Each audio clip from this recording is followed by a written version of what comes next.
Where am I? This is the pathway I built between Teyvat and the Frost Moon. The moon is very far away from us, so it could be a long journey.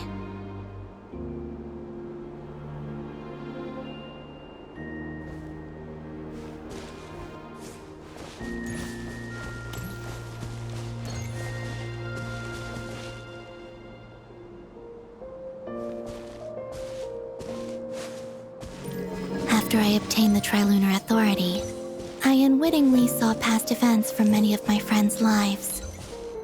One was Lauma. She was so young when they chose her to be the Moon Chanter. From then on, the Frost Moon Scions looked to her to bring messages from their goddess. But, for better or worse, I had left Hisi Island before she was ever born. It was not until much, much later that she met me. I think it's for the best. Because of the way things turned out, you had the opportunity to become friends.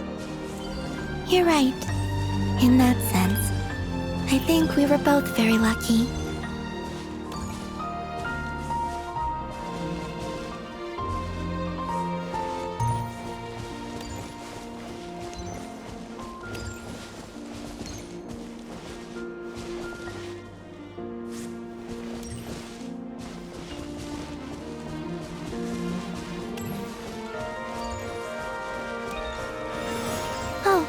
And about that mage, Nicole. I only recently learned that she has lived in Teyvat since the time of the Three Moon Sisters. The Moon Goddesses always had a good relationship with the angels. I suppose our friendship continues that tradition.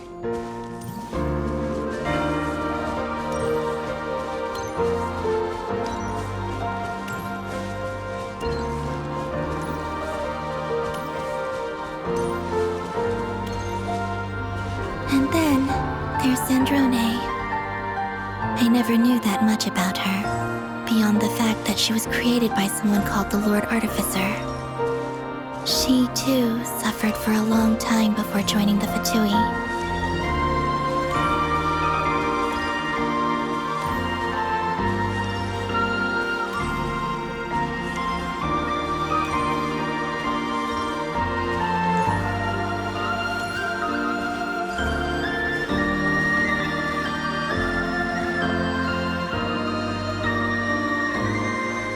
How I wish I could talk to her again.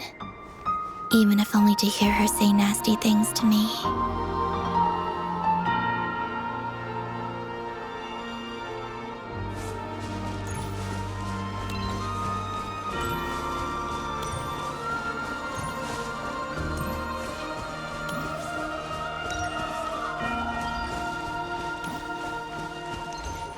Also, I saw your sibling's story. I'm afraid I didn't see much. It seems that he rarely came to the surface, where the moonlight shines.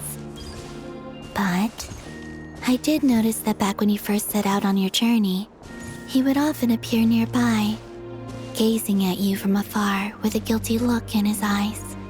Ether... Let us speak no more of the past.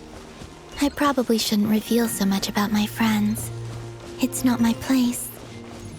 Let the moonlight carry us forth. We are very close now.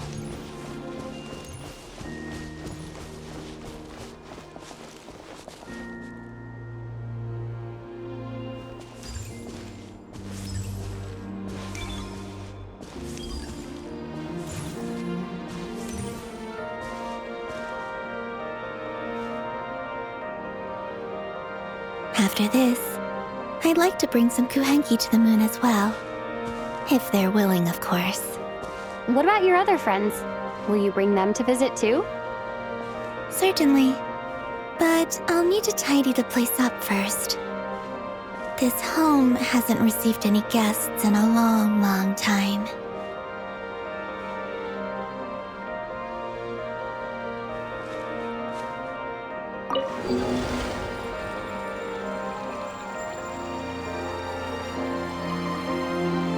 I remember writing something similar with you on Moon Prayer Night. I believe it was called... Dodoko's Whirligig. Yes, that was it. You asked me if I was afraid to return to the moon, and I said that I was. The idea that I had gained something precious, only to lose it so quickly. That frightened me. But I'm not afraid anymore. Besides, this time, we're traveling together.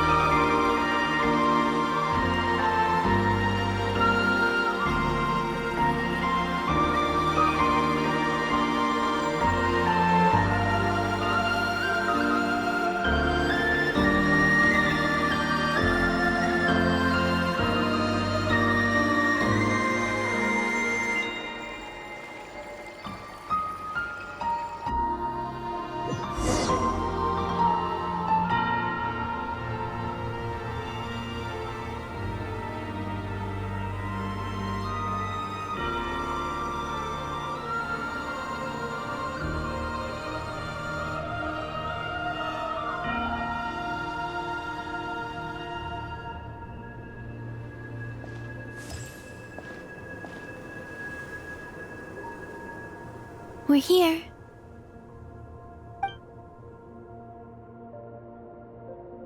Over there.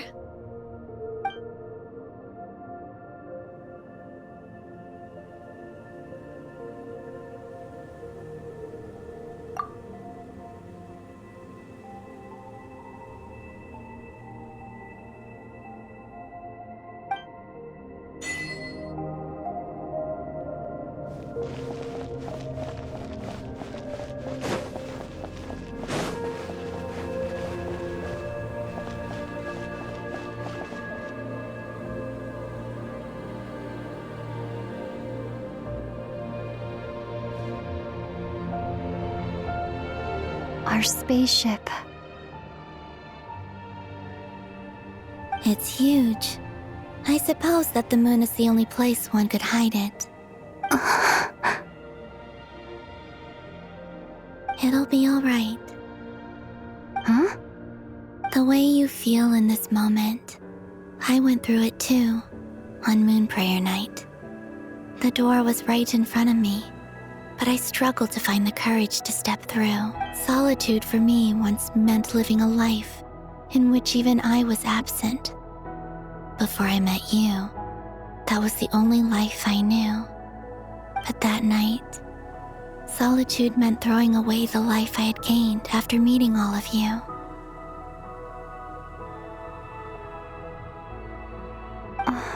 Columbina.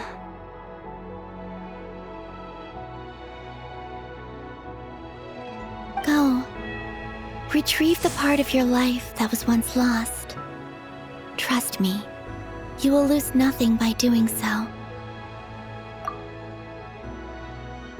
Look, Tavad is right there. All of our friends are down there, waiting for us. You're right. Thanks, Columbina.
Finished? Yeah. Why did you take your eye mask off? Well, since my return, I've decided to take more opportunities to see the world with my own eyes. Besides, I've always wondered how Tevat looks from the moon.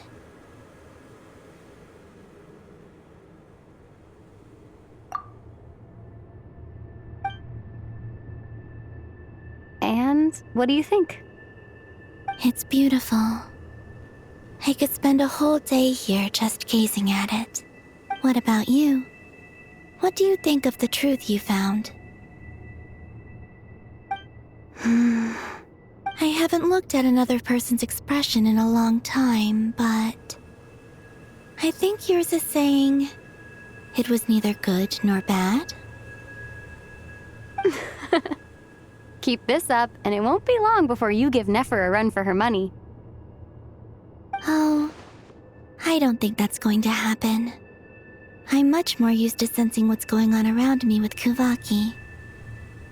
I think I'll save my eyes for seeing special moments I really want to remember. I read the spaceship's flight logs. I always assumed that this was my first time in Tevat. I thought that Ether and I must have been hibernating in space for centuries on end.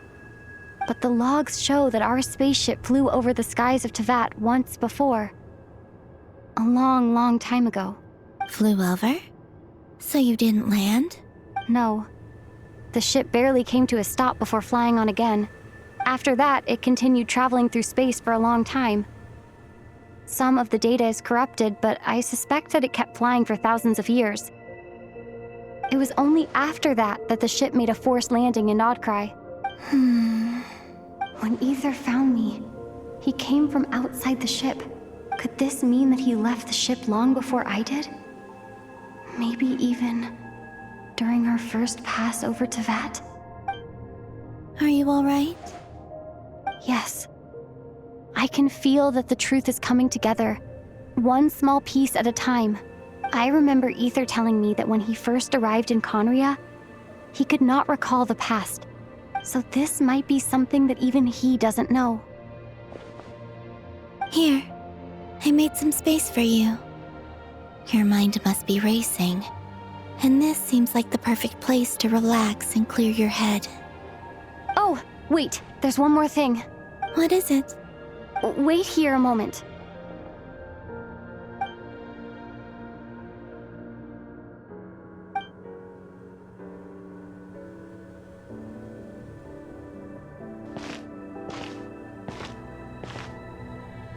Hey, Columbina.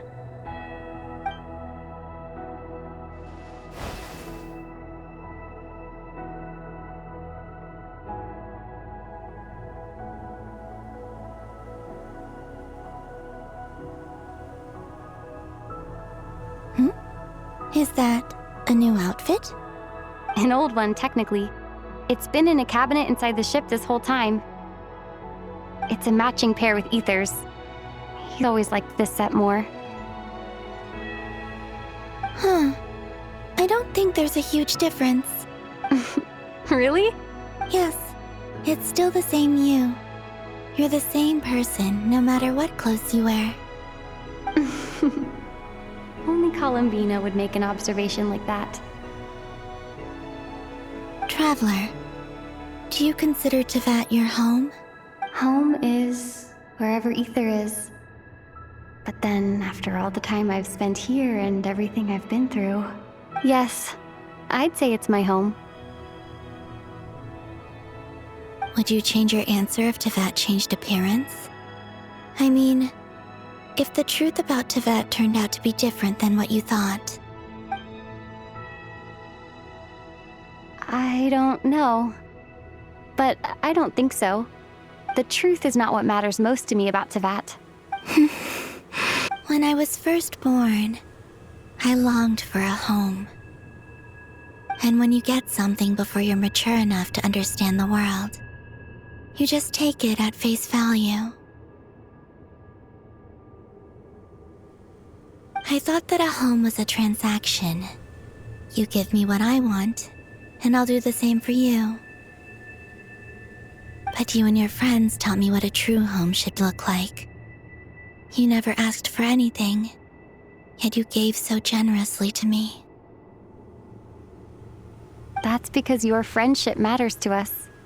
It was worth it. In the past, I thought that my birth in Krai must have been a mistake. But after journeying to the distant past where the story began, I realized that it was I who chose Krai to be my future home. Now, I am glad that I made that choice. I'm sure your friends are just as glad. In fact, I intend to make the same choice today as I did back then. What do you mean? Well, I've given the Eternal Moon's Marrow to Lauma, and the Iridescent Moon's Marrow to Arlecchino. And now, I shall return my Kuvagi to Krai again, that it may continue to protect my chosen home. Wait, but what about your body? Oh, are you worried that I'll disappear again? I won't. Not this time. The Frost Moon has now entered the fall sky, and I am the Trilune Goddess. I am only returning to Krai the part of me that it needs. I am giving what I can, because my home is worth it. Oh, and I have something for you, too. For me? Yes. Come closer.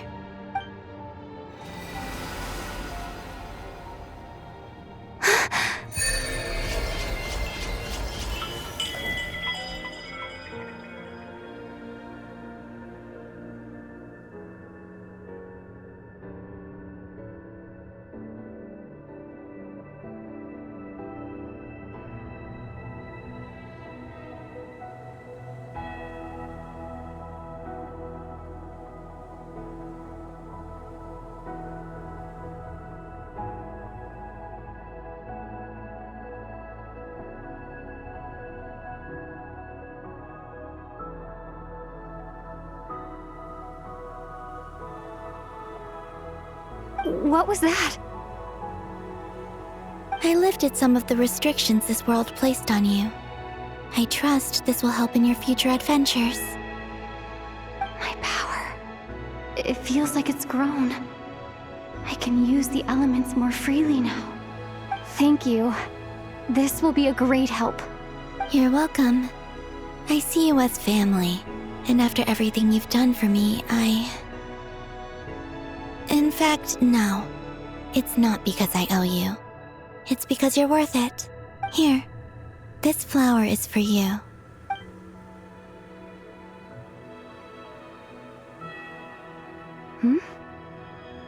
Isn't this a moon prayer blossom? Yes. Don't worry. You will never see these flowers lose their color again. I'm finally discovering the joy of giving. How I wish I'd learned this sooner. Hey, better late than never. What are you thinking about now? Why don't you take a guess? You get 1 shot. I don't think I'll get it in one guess. But I'm sure it's a happy thought. That's kind of a sneaky answer. I can't say you got it wrong. Down into that, the moon seems so far away. I felt it might always lie beyond my reach. But on the moon, everything feels so close by. The haze that once enshrouded the skies has finally been dispersed. I feel like a traveler on a winter's night, starting a new chapter in my tale by the warmth of a bonfire. I don't have a lot of luggage, but I do have a lot of hope for the future. Well, what's next? Next, to start with, I want to stay here just a little longer. After that, let's return home and continue our journey.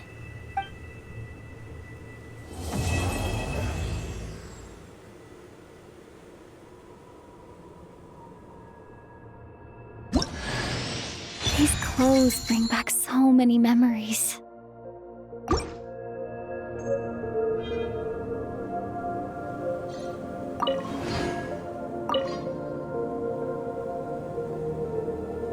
The journey goes on, for you and for me.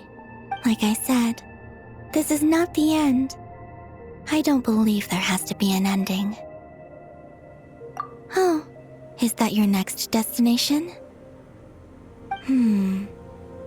Most people would probably tell you to pack some warm clothes. But I experience things differently than most people, so I can't know how cold it is. In fact, it is home to quite a wondrous heat source. I think they call it Kreshnik's torch. Every city in Snezhnaya is built around one of those. I sensed the energy it gave off as I was passing by on a railway train. It felt grand and distant. I also recommend the Korolievsky troupe in Snezhnograd. They give performances quite regularly, and entry was free for harbingers. I liked them a lot.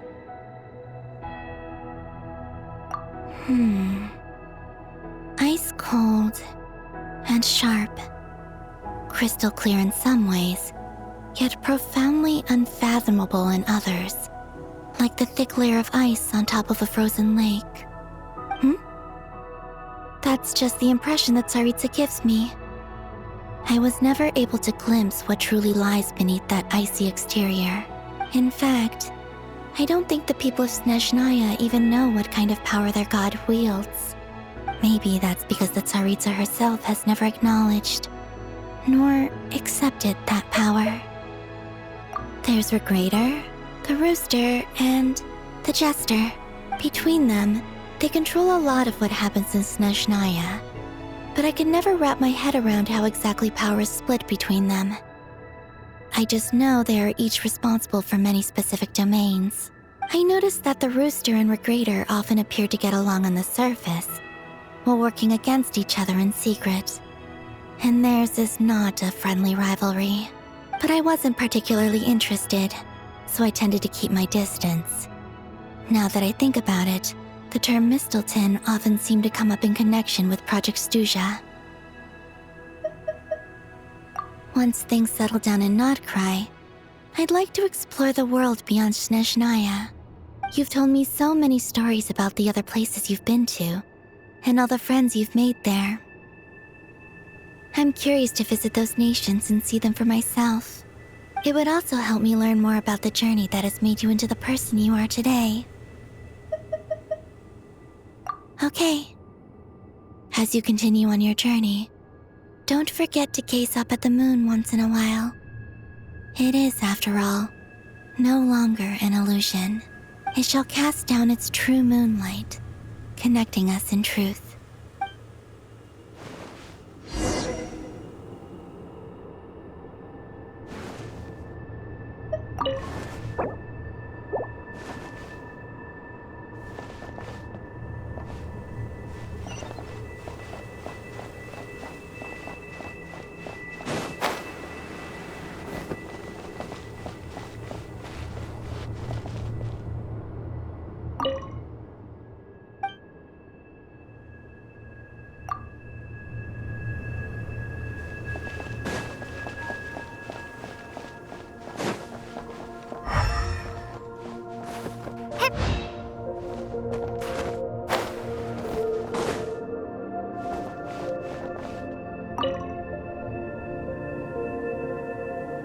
The journey goes on, for you and for me.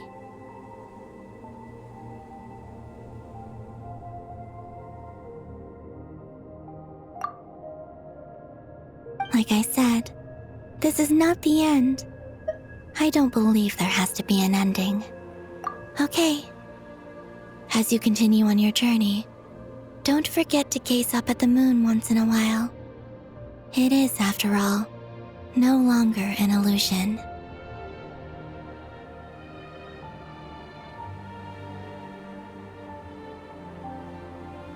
It shall cast down its true moonlight, connecting us in truth.